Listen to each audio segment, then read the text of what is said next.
दोस्तों welcome back to channel new lifestyle. तो आज हम बात करने वाले हैं यूपीएस के बारे में। तो यूपीएस जिसको जनरली लोग इन्वर्टर भी बोलते हैं। तो दोस्तों तो इन्वर्टर और यूपीएस तो ये दो दो टर्म अलग अलग टर्म है या एक ही टर्म है। तो लोग जनरली इन्वर्टर को यूपीएस भी बोल देते हैं, बट इसमें थोड़ा स्लाइटली डिफरेंस ये होता है कि आपको इन्वर्टर जो होता है वो भी पावर सप्लाई देता है जब आपका इलेक्ट्रिसिटी चली जाती है। बट डिफरेंस होता है इसमें टाइम लैग का। उसमें क्या होता है कि उसमें जो टाइम लैग होता है वो 500 टू 800 मिली सेकेंड का होता है जब आपका पावर चला जाता है और आपकी इलेक्ट्रिसिटी इन्वर्टर प्रोवाइड करती है बैटरी के थ्रू। बट यूपीएस में क्या होता है कि ये बस 2 मिली सेकेंड का लैग होता है, तो आपका जो इंस्ट्रूमेंट है वो बिल्कुल भी ऑफ नहीं होगा और इमीडिएटली वो आपको पता भी नहीं चलेगा कि इलेक्ट्रिसिटी गया है। तो दोस्तों अब हम समझ चुके हैं कि इन्वर्टर और यूपीएस के बीच में क्या डिफरेंस है। तो आपको हमेशा यूपीएस ही सेलेक्ट करना चाहिए ख़रीदने के लिए। तो दोस्तों और एक चीज़, जब ख़रीदने के समय आप बिल्कुल ज़रूर ये ध्यान रखें कि ये एक्चुअली में यूपीएस क्लेम करता है या ये इन्वर्टर क्लेम करता है, क्योंकि काफ़ी सारे इंस्ट्रूमेंट हैं मार्केट के अंदर जो आपको उसमें इन्वर्टर लिखा रहता है और काफ़ी सारे इंस्ट्रूमेंट हैं जो आपको यूपीएस लिखा रहता है। तो आपको ये बिल्कुल ध्यान देके ख़रीदना पड़ेगा कि ये एक्चुअल में यूपीएस है या इन्वर्टर है। तो आप ये ज़रूर देखें कि उसके ऊपर क्या लिखा हुआ है। तो जैसे मैंने ये जो ख़रीदा है इसके ऊपर क्लियरली लिखा हुआ है कि ये इन्वर्टर एज ए बोल सकते हैं कि ओवरऑल, बट एक्चुअली में ये यूपीएस है। तो ये आप ज़रूर देखें उसमें कि ये यूपीएस है या इन्वर्टर है ख़रीदने से पहले। तो अब ये मैं आपको यूपीएस के सारे फीचर्स के बारे में बताऊंगा जो अभी मैं अनबॉक्सिंग करूंगा यूपीएस का, फिर हम इसके सारे फीचर्स देखेंगे। चलिए इसकी अनबॉक्सिंग करते हैं। तो देखिए ये अब जैसे मैं इसकी अनबॉक्सिंग कर रहा हूँ तो मैं इसकी फ़ीचर्स आपको बता देता हूँ।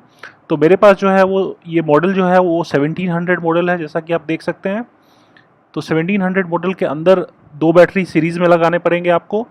तो 2 बैटरी आप या 150 एच का ले सकते हैं या 200 एच का भी ले सकते हैं, जैसी आपकी पावर रिक्वायरमेंट है उस हिसाब से आप ले सकते हैं। दोस्तों चलिए इस यूपीएस के फीचर्स के बारे में बात कर लेते हैं। तो ये जो ल्यूमिनस का यूपीएस है इसके अंदर 2 बैटरी सीरीज़ में लगता है और ये 2 बैटरी की जो कैपेसिटी होती है उस हिसाब से आपको पावर देगा।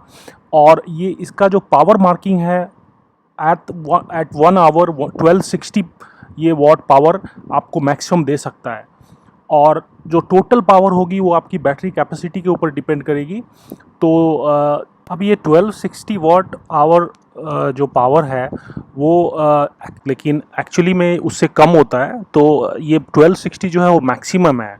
तो उस हिसाब से ही आपको ये सोचना चाहिए कि ये 1000 टू 12,060 रेंज के अंदर ये पावर आप मैक्सिमम यूटिलाइज कर सकते हैं इन आवर। तो जैसा कि आप देख सकते हैं कि ये मैक्सिमम पावर जो इसकी होगी 1260 होगी और minimum 1000 to 1260 watt per hour के रेंज में ये पावर रहता है। तो जब आप आपके घर के सारे इंस्ट्रूमेंट की मार्किंग करेंगे और देखेंगे वो कितना पावर लेता है, तो आप ये कोशिश करिए कि टोटल पावर कंजम्पशन जो है वो इस रेंज को फॉलो। अगर आपकी टोटल पावर कंजम्पशन इस रेंज से बाहर होती है, ज़्यादा होती है, तो ये आपका यूपीएस ट्रिप करेगा। तो दोस्तों चलिए इस यूपीएस के दूसरे फीचर के बारे में बात करते हैं। तो जैसा कि आप देख सकते हैं यहाँ पे एक स्विच है। तो जैसे ही आप इसको ऑन करेंगे तो ये यूपीएस पास मोड में चला जाएगा, मतलब ये यूपीएस काम नहीं कर रहा है और डायरेक्टली इलेक्ट्रिसिटी पास कर रहा है। अब थोड़ा सा ये पास मोड के बारे में समझ लेते हैं। यूपीएस में कोई खराबी आ जाती है, जैसे कि बैटरी काम नहीं कर रहा है या कुछ ऐसा काम नहीं कर रहा है, तो क्या होगा कि आपकी पूरी घर की इलेक्ट्रिसिटी बंद हो जाएगी। तो उस केस में ये स्विच इसलिए दिया हुआ है कि आप इसको ऑन कर दें ताकि आप ये काम करता रहे और कोई बैकअप प्रोवाइड नहीं करेगा, बट आपके घर की इलेक्ट्रिसिटी एज अ नॉर्मल रहेगी और बैकअप नहीं रहेगा। तो इसलिए ये पास मोड दिया हुआ है सेफ्टी के लिए कि अगर आपकी बैटरी काम नहीं कर रही है तो उस केस में आप इसको यूज़ करें। चलिए दोस्तों तो इसके तीसरे फीचर के बारे में बात करते हैं। तो ये जो यूपीएस है इसके अंदर 3 मोड है। जैसे कि 3 टाइप की बैटरी होती है, एक होता है ट्यूबुलर बैटरी, एक होता है फ्लैट बैटरी और एक होता है एसएमएफ बैटरी। तो इस तीनों के ऊपर मैं एक अलग से वीडियो बनाऊंगा, बट ये तीनों मोड इसमें ये इसलिए दिया गया है क्योंकि इस यूपीएस के साथ आप इस तीनों बैटरी टाइप को यूज़ कर सकते हैं। तो दोस्तों जैसा कि आप देख सकते हैं ये जो स्क्वायर टाइप का एरिया है, यहाँ पे एक जो यहाँ पे थर्ड स्विच है, छोटा सा स्विच है, वही आपका मोड सेलेक्टर है बैटरी टाइप का। तो ट्यूबुलर मतलब टी, और फ्लैट मतलब एफ, और एसएमएफ बैटरी मतलब एस। तो ये 3 टाइप का बैटरी है जो इसके साथ यूज़ होता है। और तो चलिए अब इसके चौथे फीचर के बारे में बात कर लेते हैं। जो है वो इसका बहुत ही इंटरेस्टिंग फीचर है कि इसमें एक इको मोड दिया हुआ है और एक यूपीएस और रेगुलर मोड है।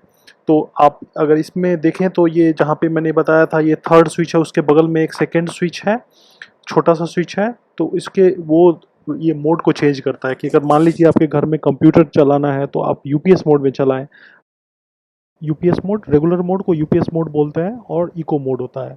तो इको मोड जो होता है वो नॉर्मल इंस्ट्रूमेंट के लिए है, जिसके लिए जो लैग है, जैसे कि पहले मैंने बात की, जो डिफरेंस था, जो लैग था, उसके लिए थोड़ा सा ज़्यादा रहता है, तो आप नॉर्मल मोड में चला सकते हैं।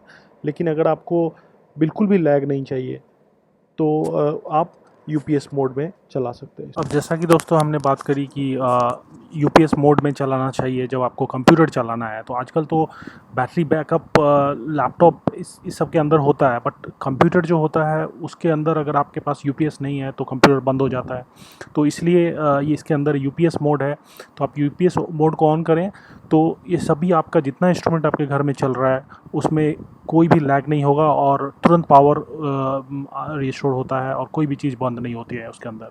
दोस्तों ये जो यूपीएस मोड है ये यूपीएस मोड और भी कामगार होता है जब आपको एक internet connection, stable internet connection की ज़रूरत पड़ती है। तो आपका राउटर जो होता है उसको ये अनइंटरप्टेड पावर सप्लाई दे सकता है पावर फेलियर के केस में। सो दोस्तों आपने ल्यूमिनस जेलियो 1700 मॉडल के फीचर्स के बारे में जाना।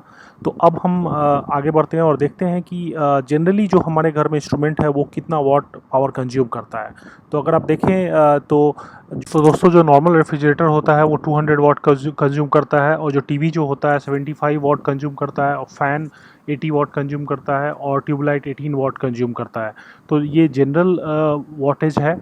अब इसके आप ज़्यादा पावर का आप रेफ्रिजरेटर यूज़ कर रहे हैं या बड़ा टीवी यूज़ कर रहे हैं या कोई और फ़ैन यूज़ कर रहे हैं ज़्यादा पावर का, तो अलग वाटेज होगा, बट जनरली यही वाटेज है। और इसके हिसाब से ही आप अपना घर का जितने इंस्ट्रूमेंट है उसकी तो टोटल पावर जो है वो कितना रिक्वायरमेंट है वो कैलकुलेट कर सकते हैं।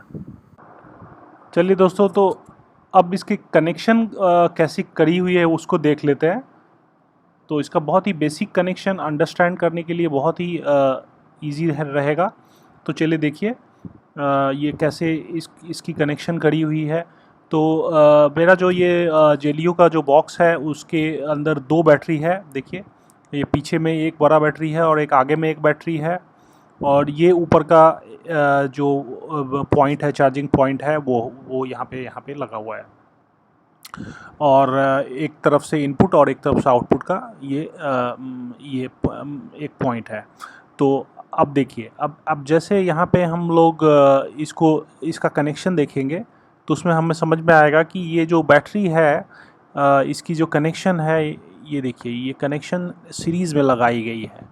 मतलब जो इन्वर्टर है उससे प्लस माइनस एक निकलता है, तो एक बैटरी का प्लस और दूसरा बैटरी का माइनस। तो 2 बैटरी इसके अंदर, तो दोनों बैटरी का, एक बैटरी का प्लस और दूसरा बैटरी का माइनस कनेक्ट कर देना है। और एक इसका कनेक्शन होगा वो एक बैटरी का प्लस और दूसरा बैटरी का माइनस जो बच गया है उसको कनेक्ट कर देना है। तो ये आपकी सीरीज़ में कनेक्शन हो जाएगी। तो ये जस्ट मैं समझने के लिए बता रहा हूँ आपको। टेक्नीशियन जो होते हैं वो इस चीज़ को अच्छे से इंस्टॉल करते हैं, फिर इसे सीरीज़ में चार्ज होता है। तो देखिए ये जो बैटरी है ये आगे में रखा हुआ है, पीछे में रखा हुआ है, और इस तरह से ये पावर कंज्यूम करता है। तो दोस्तों मैं आशा करता हूँ कि ये वीडियो आपको बहुत पसंद आया होगा, और अगर कोई क्वेश्चन है आपको यूपीएस के बारे में, इन्वर्टर के बारे में, तो कमेंट सेक्शन में ज़रूर लिखिएगा। और थैंक यू फॉर वॉचिंग।